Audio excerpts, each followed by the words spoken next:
ખંડણી કેસમાં વધુ 3 આરોપી ઝડપાયા. ₹30.88 લાખનો મુદ્દામાલ કબજે. ગાંધીધામ એ ડિવિઝન પોલીસ અને એલસીબી શાખાએ ઓનલાઈન યુએસડીટી મારફતે કરોડોની ખંડણી માંગવાના ગુનામાં વધુ 3 આરોપીઓને ઝડપી પાડ્યા છે. આરોપીઓએ ફરિયાદીનું અપહરણ કરી તેના ભાઈને દુબઈમાં વિડિયો કોલ કરીને યુએસડીટી 5,84,500 એટલે કે ભારતીય ચલણ મુજબ અંદાજે ₹5.5 કરોડ ખંડણી માંગી હતી.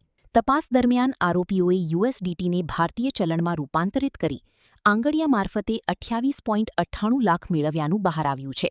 પોલીસે આ કેસમાં નવનીત જાદવાણી, અનમોલ નંદા અને વિશાલ ગોસ્વામીની ધરપકડ કરી તેમની પાસેથી 5 મોબાઈલ ફોન, રોકડા 28.98 લાખ સહિત કુલ 30.88 લાખનો મુદ્દામાલ કબજે કર્યો છે. પોલીસે જણાવ્યું છે કે કેસમાં સંડોવાયેલા અન્ય વ્યક્તિઓ સામે પણ કાયદેસરની કાર્યવાહી હાથ ધરવામાં આવશે. રિપોર્ટ કિરણ ગોરી, ભુજ.